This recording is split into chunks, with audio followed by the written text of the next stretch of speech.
So you know what we need to do to fix all of our problems?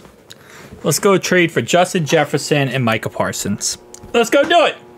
Give 3 first-round picks for Micah, 3 first-round picks for Justin Jefferson, and let's get this crap going. Now, on a real note, I do love Micah because Micah has literally, ever since he's been in the career, he has been nothing but positive about Joe Burrow. Every time people hate on us or hate on Joe Burrow or hate on the Bengals in general, he has always been very, very positive toward us. And I can't stress that enough, man. Absolutely love the guy. He's an absolute monster. One of the best defensive players in the league.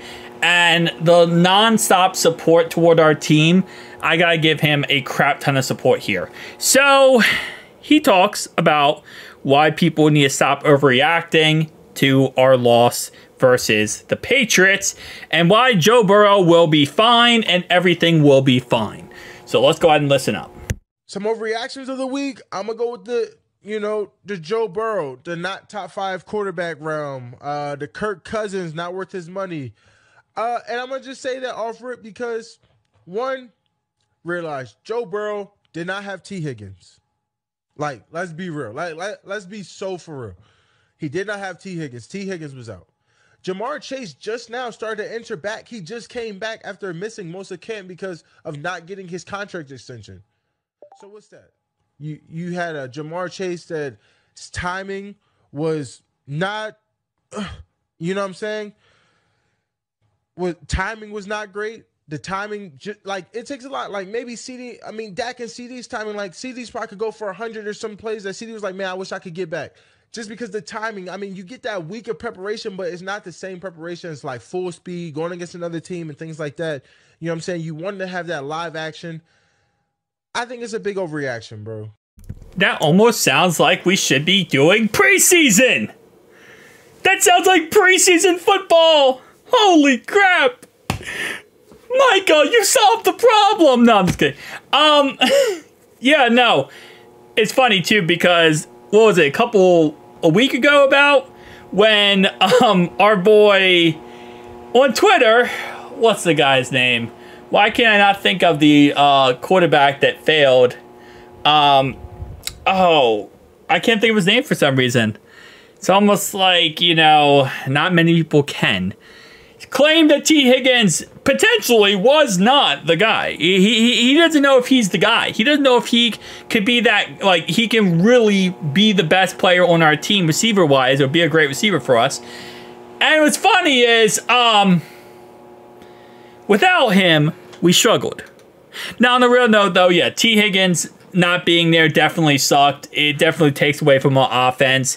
And obviously, Chase not being 100%. As Micah says here, he did not practice. He did not go out there. He did not play, any of the offseason. So that definitely hurts a lot. Didn't even do that one drive of the preseason, which doesn't really count worth crap.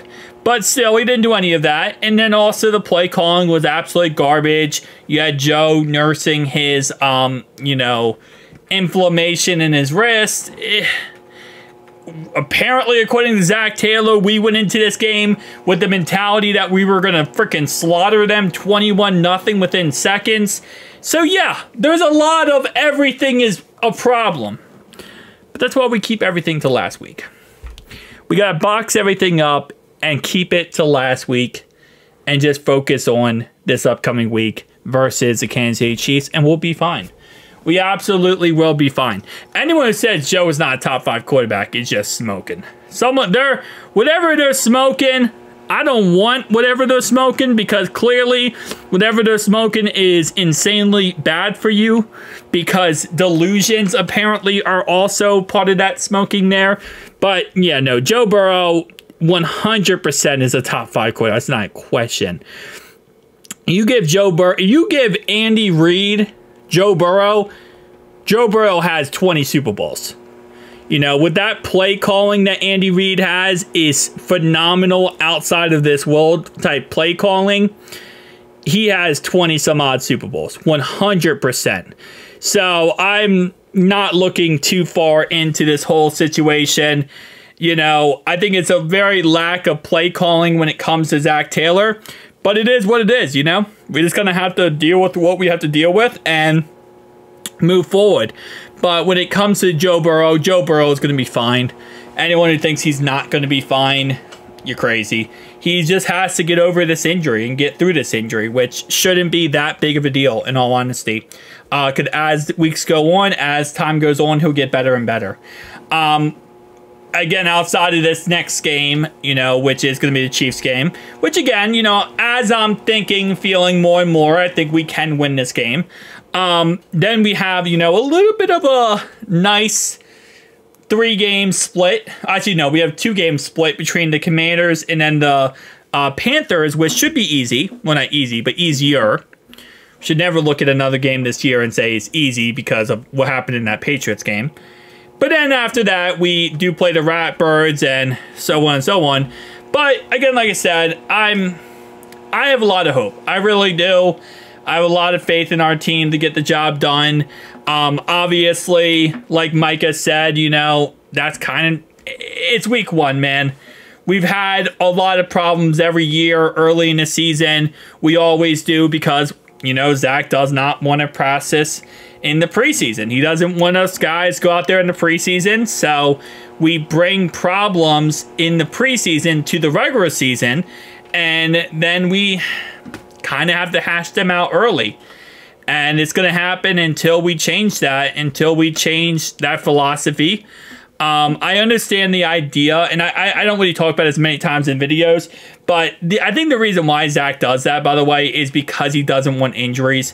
He doesn't want to go into the season and have this guy injured or that guy injured or whatever. He'd rather just go into the season and hope everything works out rather than have injuries or risk of injuries.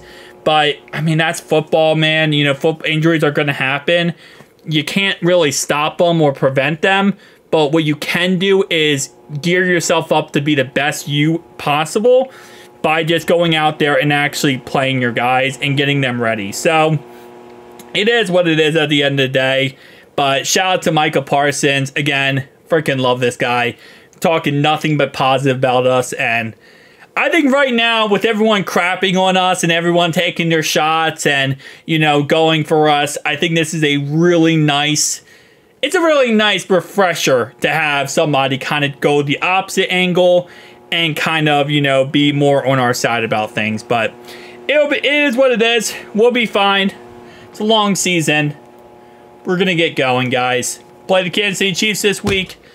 And let's just go ahead and get that win. Go 4-1 versus Patrick Mahomes with Joe Burrow. And the rest is history. We're still going to be in New Orleans. Book it.